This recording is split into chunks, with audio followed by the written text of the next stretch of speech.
Okay, so today we will be having our discussion on the static of rigid bodies.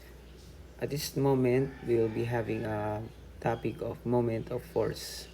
So without further ado, alamin natin kung ano ay yung moment of force. Kunyari meron tayong plane. Ito, nakikita nyo ba yung plane natin? Okay, so medyo yung grade line natin, very light.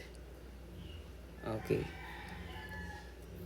Tapos meron tayong force. Kunyari yung force natin is 10 kilonewton. And then hanapin natin yung moment dito sa point A. Okay? So, dapat alam mo din yung distance ng from point A to this point. Bakit hindi papunta doon? Yun yung magiging nasa ano niya na ang moment is equal to force times distance. So yun yung magiging formula. Kaya hindi pwede na kinuha natin ito. Dapat ito yung distance niya kasi yun yung magiging secret diyan.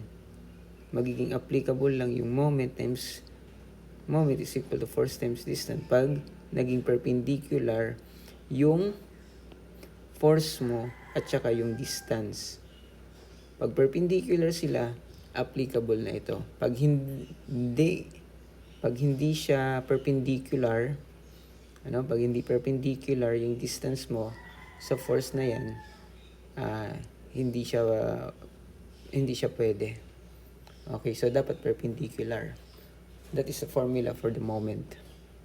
Okay, moment is equal to force times distance.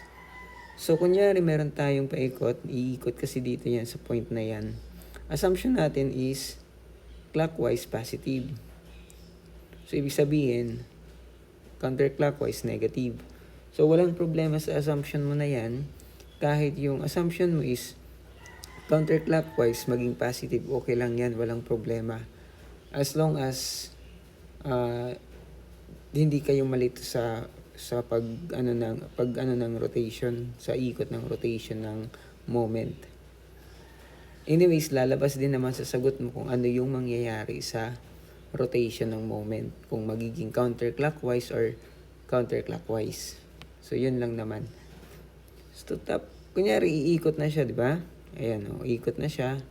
So ibig sabihin umaayon ngayon yung force mo pababa. Umaayon sa moment mo. So, ibig sabihin, our moment is equal to 10 times 3. The force and the distance.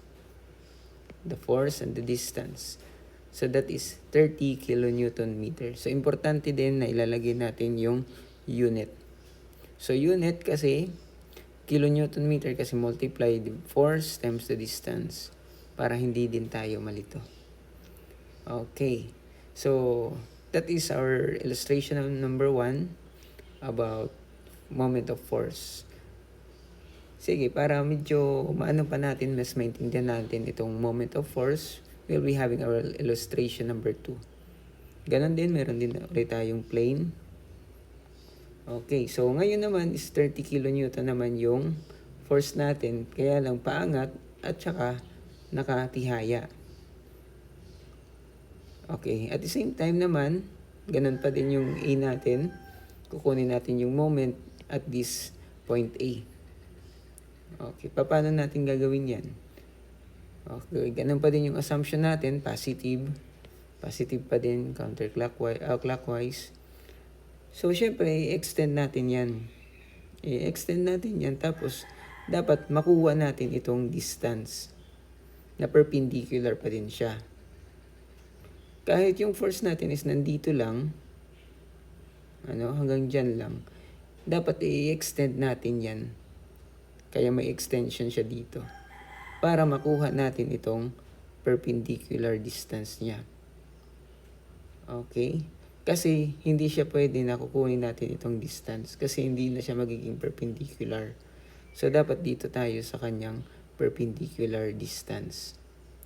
Okay? Kaya doon importante. Kung hindi mo to alam, Basta meron naman tayong mga ibang solution dyan kung paano natin makukuha yung distance. Kasi yung challenging dito is yung pagkuha ng distance.